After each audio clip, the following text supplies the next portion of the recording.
Ugh, the history of Israel. Uh, People all over are saying that it only goes back to like 1945, and that's when history started for Israel or whatever. Um, and that it wasn't a country and all this stuff. Well, first off, Israel wasn't a country originally; it was a person's name. Then it became the name of the 10 tribes mostly, but the name of the 12 tribes. It refers to all of them. Just that in just after Christ, they were invaded by the Khazars, I believe, but they were invaded. The invasion came in from the east at their country, right? Right into not the center, but kind of, and pushed them all out. And it pushed 2 tribes south and 2 tribes north. They went into diaspora, which is trying to settle places. This is the word that they've used for some culture who's been moved from their home and then trying to make new home places and trying to make new places home. And then the 10 tribes went north, and we can follow them throughout history as they go towards Japan, across all of Europe, across Northern Europe, and you can find where they got pushed out and wars and all this stuff. And then they disappeared off the coast of Japan, but we found the walking trail where they went. But anyway, Israel was a country even before Egypt, the first Egypt, like even before the first round of slavery. Um, they lived in, how did this all work? Jacob and Esau were fighting each other, and Jacob stole the blessing, and Esau was going to kill him. So Jacob's mother sent him to her cousins far away, and that's where he met his wife and stuff. And he spent like 14 years there working to pay off his wives to his father-in-law. He ended up marrying 2 wives, but not to his choice. He chose one wife, and then his father-in-law did a trick and made him marry the wrong girl. And then once he had laid with her, in God's eyes, you're married, right? And they did the ceremony and stuff, and there was no divorce. So this is way before Moses. And so what they did was he did another 7 years to get the daughter that he wanted. So anyway, then he leaves and he goes back to the promised land, Israel, which was actually given to his father and his grandfather. Abraham went there first, then Isaac lived there, and Esau got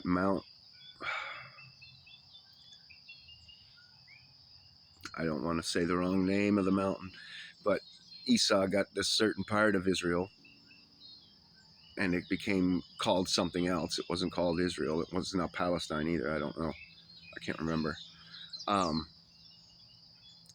But then the Cave Macpeel was Jacob's land, and actually that was the first war fought over Israel when they came to bury Jacob. But I'm jumping ahead. So Jacob leaves, then he comes back to claim his land, to claim Israel for the 12 tribes, and to have his kids and all that stuff. And so he makes it home, has his kids, all the trouble happens with his second to youngest son being sent to slavery. He thinks he was killed.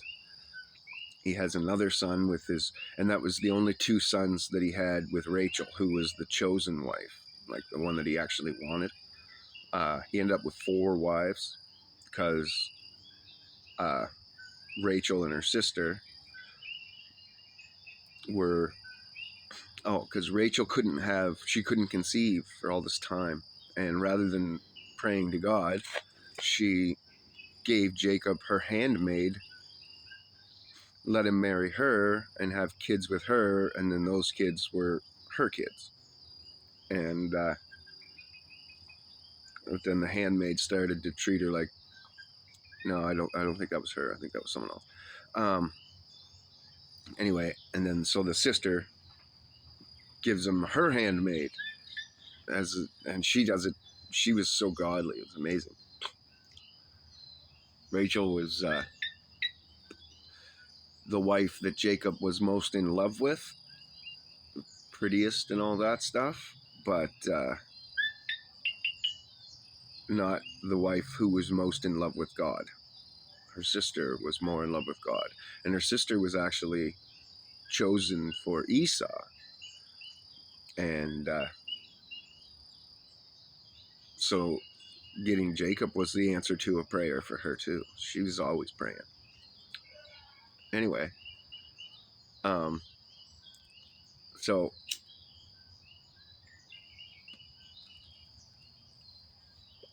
that's when Israel really came into play. Joseph's name was changed to Israel. I think it was Joseph. I think I got that wrong because it's Jacob. Joseph's name stayed Joseph. Sorry. Anyhow, so time goes by. Edomites. Jacob, Isaac and his kids. No, Isaac dies. Jacob and his kids finally go to Egypt because of a drought, and they find Joseph and all that, and they have the big family reunion, and it's all great, and the whole family moves down there, and they stay down there, and that's where the slavery comes from. Eventually, comes from another war, where again Edom attacks. They won't attack Jacob, so they attack Egypt. Anyway, and that's what leads to slavery. But the cave Macpeel, when Jacob died, he made Joseph promise him that he'd bury him in Macpeel, beside his fathers, beside Abraham and Isaac. And so when he dies, the whole tribe of Israel goes home with his body, and a whole bunch of Egypt came with them and stuff, like parades and everything. It was a big to-do. And Edom meets them there and says, you don't own this cave. I'm the older brother. It's mine. And so Joseph says, well, I have the paperwork. And he gets his brother Naphtali. He says, run back to Egypt and then bring me that paper and bring it back here, and I'll show this crooked thief who owns this land.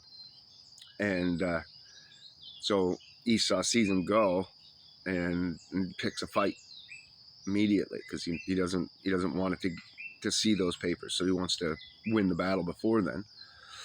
And one of the sons of Jacob is deaf, and he says, what the hell's going on here? Why are we stopped? What's up? And somebody tells him, your great uncle Esau's here, and he's stopping us, saying that it's his cave. But he loses his shit, and he goes up and he cuts Esau's head off, which starts a real war. But that was the start of Israel. That's what started it. Like, that's when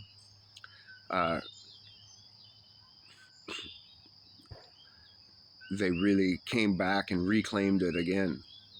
But then they did go back to Egypt for 300 years as slaves.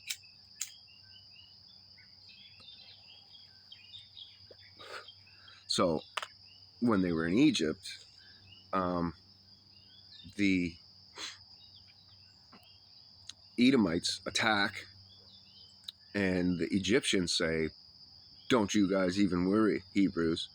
The Egyptians say to themselves,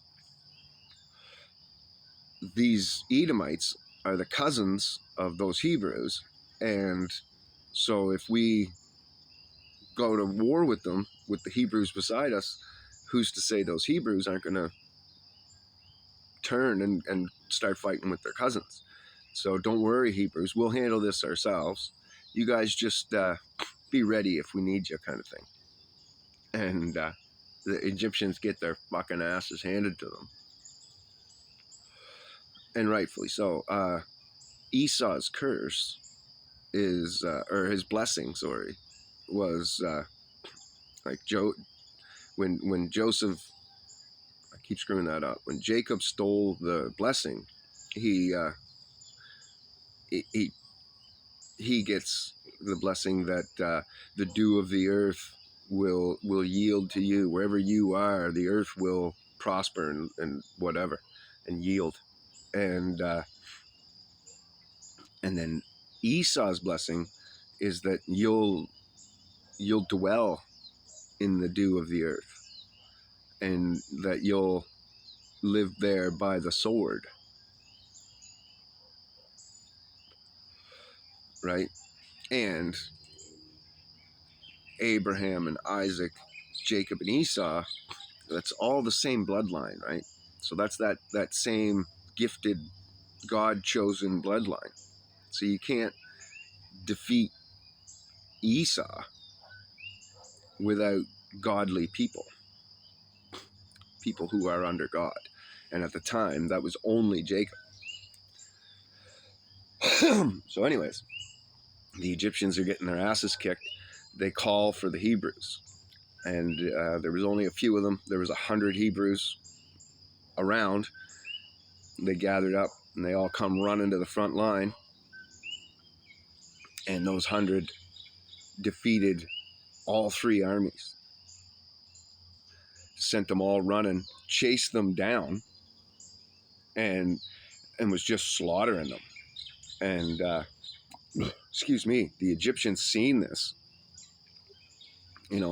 so the Egyptians, me, you, just normal people, and then these Hebrews come out that are like Mike Tyson, Bo Jackson, you name it, all these football players and all this stuff.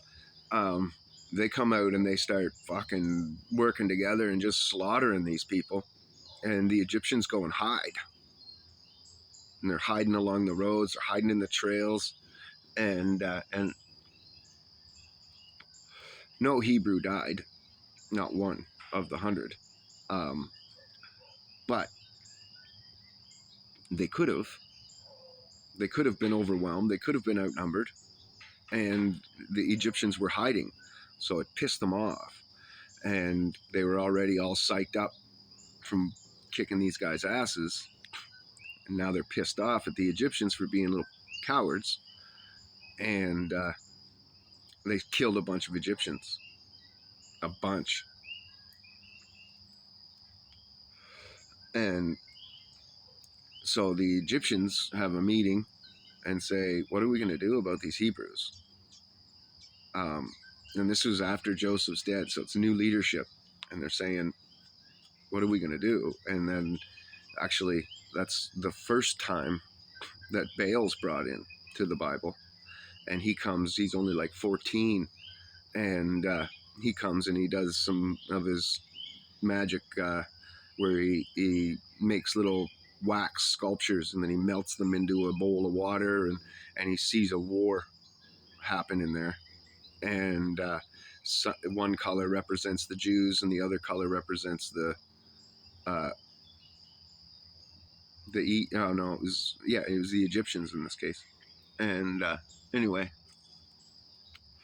He says, no, if you try to fight with them, you're going to be slaughtered. So, and then they say to themselves in council, well, we don't want to lose them because of the work they provide, the blessings that they bring, the dew of the earth yields to them, so it's prosperous here. But we don't want them to rise up against us and take us over either. So they come up with the slavery plan. What they say is hire all the Hebrews, and work beside them for a while, and then slowly take yourselves from the work, and then slowly stop paying them, and then eventually just take them right over and whip them and beat them. And now, personally, I wondered, how is it that Aaron and Moses and people are just out wandering around, walking around free, all this stuff, like they're not in slavery at all. Well, when the Egyptians came and hired them originally for the work, the tribe of Levi, which is the priestly tribe, said, no, don't do this. We're not doing it. You guys shouldn't either. There's something going on. They just had a feeling and they went with it. And so the tribe of Levi was never slaved. They actually were free. Now, Moses' birth was prophesied in the stars, and they did kill all the young, and Moses was put hidden in the river, and the Pharaoh's daughter found him and adopted him. And his older sister was watching and went over and talked to her, and the baby wouldn't suck from any of the Egyptian women. So she went and she said to the Egyptian princess, well, what if you try a Hebrew woman? He's a Hebrew baby, he'll probably like Hebrew milk. And went and got the actual mother of him, and his mother got to be his I want to say nurse, but it's not nurse, there's a better word for that. But anyway, his caretaker while he was a baby. So that was good for her. She didn't have to lose her son totally. And then he got raised in all the best schools and got to the full Egyptian education that was superior because he was in the royal family. So he would have gotten very good education.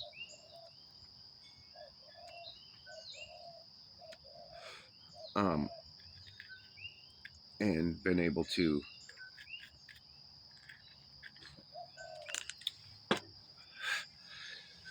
have a better and higher understanding of the world so that he could negotiate and talk to these people a little better, even though he had a speech impediment and was unconfident in himself. And so therefore questioned God, and God cursed him to punish and said Aaron's going to do half of everything. Because Aaron was the better speaker that Moses wanted. He was like, oh, I'll pick Aaron. He's better than me, or whatever. Anyhow. So the history of Israel goes way back before 1945. I got a new map coming. Might be here, well, they say by Tuesday at the latest, but Friday, tomorrow by the earliest. And it's the Gleason's map. So it should be accurate to 18 something. And I'm sure I'll find Israel on there. And Palestine will be on there as well. And if we were to look at what's going on today with Israel and Palestine, you wouldn't see Palestine anymore. It's little pieces spread out, but the main chunk of it's all Israel.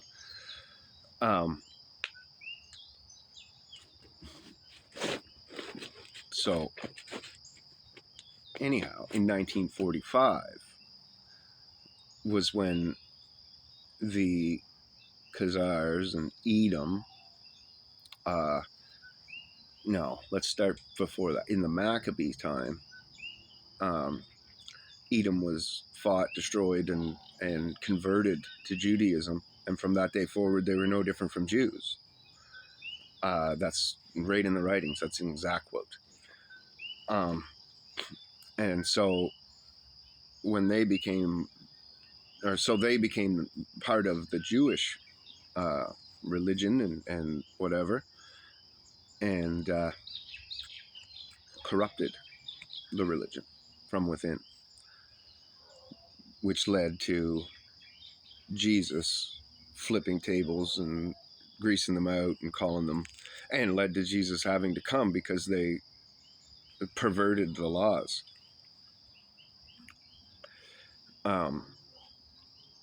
They perverted the laws in many ways in order to get more money out of people. They were bleeding people on stuff that wasn't really sin. So anyways, and that's why Jesus said it's not what goes into a man that makes him a sinner, but what comes out of him. And like the New Testament or the Old Testament says, do not touch alcohol or wine once it ferments. Don't touch it. But Jesus drank wine and said, doesn't matter what goes in. You just don't want to get foolishly drunk and have a bunch of sin pour out of you. I still prefer not to drink personally because it's all problems. But I'll have the odd drink or two, but then I shut it off because, well, two, I'm almost drunk. But still, I don't want to be, people say I drink to avoid my problems or to forget my problems. And really, you drink and lose control of your problems, and they exacerbate or get worse. And so you drink to get rid of your problems. So you've drank and given up a night.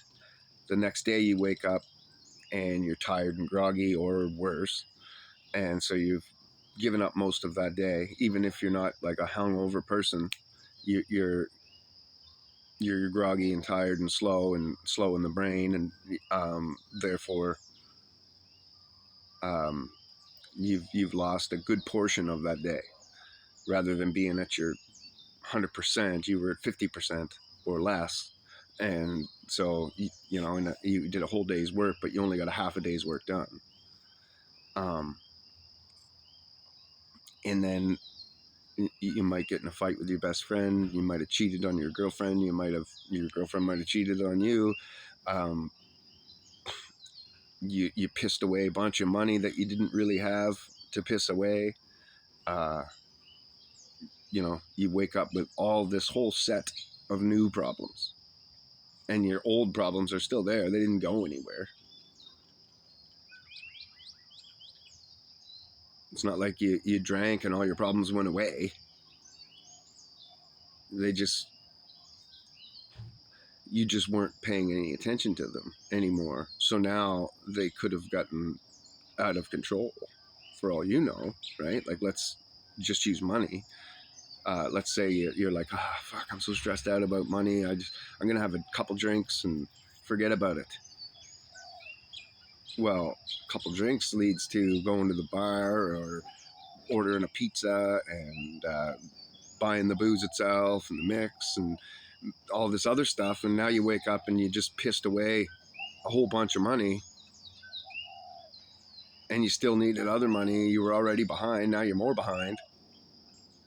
So now you're not going to dig out this paycheck, and you're still going to be all stressed out come next paycheck and want to drink again. which is going to lead to more problems. So it's just a vicious cycle. I don't do it.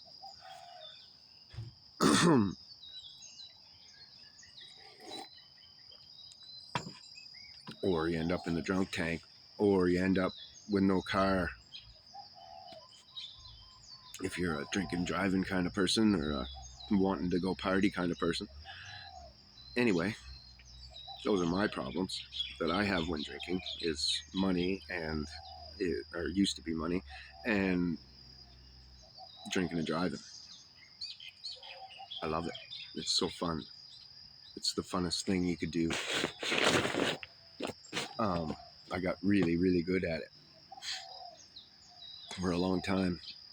It's hard at first, where you're doing like the one eye and trying to blink and keep yourself awake, rolling down the windows. But then once you get used to it, it's like playing the guitar when you're drinking. The first couple times that I tried to have it, I had like a few drinks at the time, and then I was like, oh, I'll pick up my guitar. I've been playing that for a while now. I can play a song or two. And immediately got the spins and felt like I was going to puke because I was concentrating on something, right? So what I had to do was I drank alone a few times in order to, and like on the second drink kind of thing, I'd start playing a little bit and then work my way into it. Same with smoking pot and drinking. If you drink 8-9 beer, you might not even have a buzz. I wouldn't back in the day. I remember one time I drank 11 beer and I was like, fuck, I'm not even getting a buzz off of this beer. This is ridiculous. And then somebody showed up with a joint and I smoked that joint and I was like, oh, this is perfect. This will actually get me a buzz now. Buzz. I was fucking trashed, puking immediately. But if you have your first beer and a joint at the same time and then work them together, as you work that buzz, you kind of keep them in synchronity, then you can teach your body how to maintain during that. But anyway, I don't know how I got on drinking from Israel. So Jesus flipping the tables, greasing them all out, those are all Edomites, right? And then years later, 1945 happens, that Second World War, and the Balfour Agreement gets signed by the Rothschild name that gives them Israel, and I believe Palestine. So that's the part of Israel that started in 1945. The real Israel has been around, one of the original countries, way back, and has had a lot of trouble to maintain a country and to maintain its land especially. But that's all the curse, right? If you're not under God, Jacob, Israel, then you're gonna be slave to Edom. That's in the curse of Deuteronomy. And so, and then if Jacob is under God, then the world will be a happy servant to Jacob, where you'll be treated so well that you won't feel like a servant. You'll feel like you're blessing the people who blessed you. They've blessed your life. They've blessed your paycheck. They've blessed your home. They've blessed your family with everything that you have. And so you would want to go to work for them. And they won't, when Jacob's in charge, it won't be like, we won't be, there'll still be shitty jobs and stuff, but you'll have more opportunity to do the job that you like. As long as you're willing and driven. You prove that you're driven, and everybody would be driven because we'd know the truth. We'd know about flat Earth. We'd know about God. We'd know reality. We'd know that we're not evolved monkeys living on a space ball that's gonna kill us all in 10,000 years or less than that now, because we've been here long enough that the planet apparently kills everything every 10,000 years or whatever, starts over. So what's the point of that?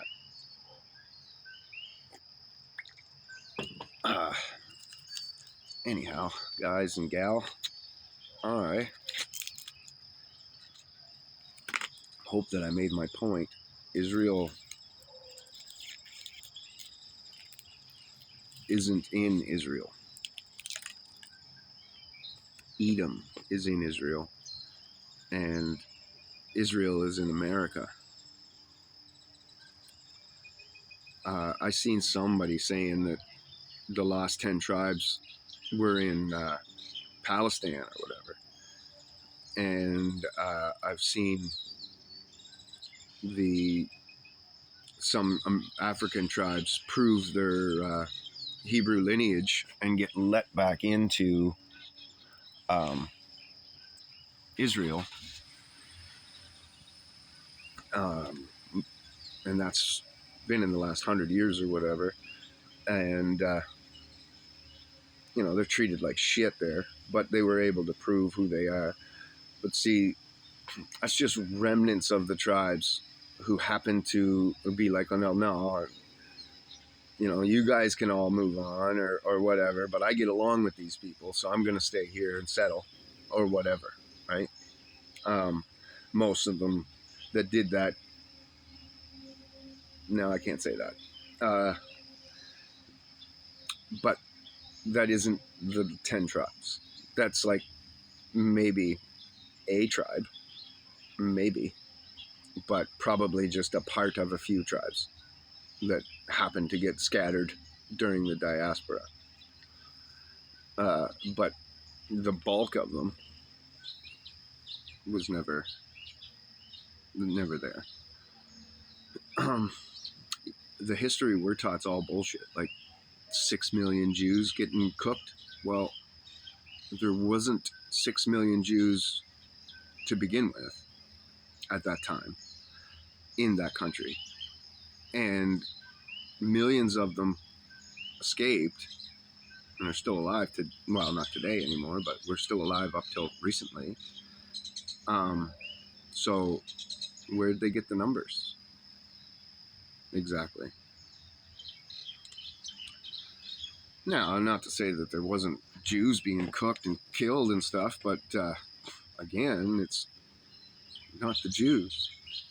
Hitler even said it to Jesse Owens. He said, how can my men be expected to compete against him? He's of the chosen tribe of Israel and has the gifts of animals. And they turned that around and said, oh, he called